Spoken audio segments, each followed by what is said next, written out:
கவலைப்படும் போது நாம் செய்ய வேண்டிய 3 விஷயம். இதை செஞ்ச கவலை போயிடும். செஞ்ச என்ன பண்ணிடும்? கவலை போயிடும். நம்பர் 1 பிலிப்பியர் 4ஆம் அதிகாரம் 6வது வசனம். Super super. நீங்க ஒன்றுக்கு கவலைப்படாமல் எல்லாத்தையும் குறித்து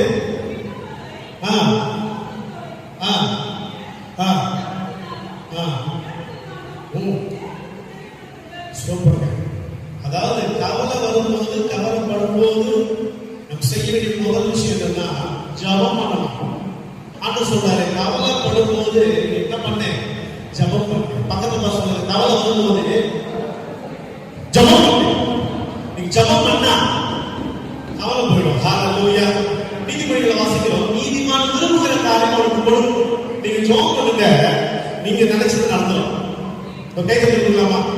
நல்ல சத்தமா நீங்க ஜெபம் பண்ணுங்க. ஜெபம் பண்ணா இல்லையா உங்க கவலை போயிடும்.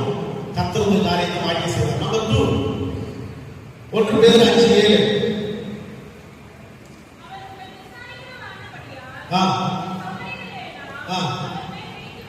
ஆமா, கவலையை கவனிச்சது கூடாது. சில சொன்னாரு சர்ச்சில வந்து ஒரு 100 பேர் உட்கார்ந்து இருக்கிறாங்கன்னா ஐயா அவர் சொல்றாரு உங்கள் கவலைகள் எல்லாம் அவர் மேல வைத்து விடுங்கள், உங்கள் கவலைகள் எல்லாம் அவர் மேல வைத்து விடுங்க. எல்லா கவலையும் அவர் மேல வச்சா எப்படி தாங்குவார் ஒரு மனுஷன்? அந்த ஒரு மனுஷன் எவ்வளவுதான் தாங்குவாரு? அதனால நான் கொஞ்சம் என்ன பண்ணிக்கிறேன் வச்சுக்கிறேன். அப்படி இல்லைங்க. இந்த உலகத்துல 800 கோடிக்கும் அதிகமான ஜனங்கள் இருக்கிறாங்க.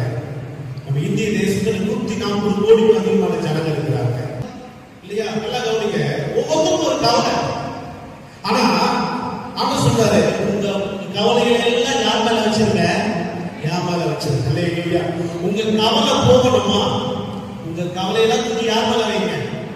ஜெபம் பண்ணும் போது மொத்த கவலையை தூக்கி ஆண்டவரே நீங்க பார்த்துக்கப்பா, வருத்தப்பட்டு பாரம் சுமக்கிறவர்களே நீங்கள் எல்லாரும் என்னிடத்தில் வாருங்கள், நான் உங்களுக்கு இளைப்பாறுதல் தருகிறேன். ஹalleluya. எல்லா கவலையும் நாளைக்கு கொடுத்த கவலை, அடுத்த மாசத்துக்கு கவலை, அடுத்த வருஷத்துக்கு கவலை, எல்லா கவலையும் தூக்கி அவர் மேல வச்சுட்டு ரிலாக்ஸா ஜெபம் பண்ணுங்க. தெரியுமா என்னை விசாரிக்க ஒருத்தர் இருக்கிறார். நான் ஏன் கவலை பண்ணணும்? அல்லேலூயா. நம்மை விசாரிக்க ஒருத்தர் இருக்கிறார், நம்மை சுமக்க ஒருத்தர் இருக்கிறார், நம்முடைய கவலைகளை அவர் எடுத்துக்கொள்ள ஒருவர் இருக்கிறார். அன்பு சகோதரனே சகோதரியே, உங்களை விசாரிக்க ஒருத்தர் இருக்கும் போது நீங்க ஏன் கவலைப்படுறீங்க? ஹalleluya. அப்ப கவலை போகணும்னா கவலை அவங்க மேல வச்சிருங்க. 3வது விஷயம் என்னன்னா சந்தோஷமா இருக்கு. எப்பவுமே சந்தோஷமா இருக்கு. ஆனா மனசுக்குள்ள ஆண்டவர் இருக்கிறார், என்னோடு இருக்கிறார், என் தேவையை சந்திப்பார், அவர் என்னை பார்த்துக் கொள்வார்.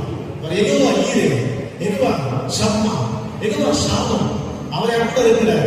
நான் அசைக்கப்படுவதில்லை, நான் தள்ளாடுவதில்லை. நான் 7 தடவை விழுந்தாலும் திரும்ப எழுந்திருப்பேன். என்னை உயர்த்துவார், என்னை ஆசீர்வதிப்பார். ஹalleluya. அதனால சந்தோஷமா இருப்பேன். அப்படி அந்த சந்தோஷமா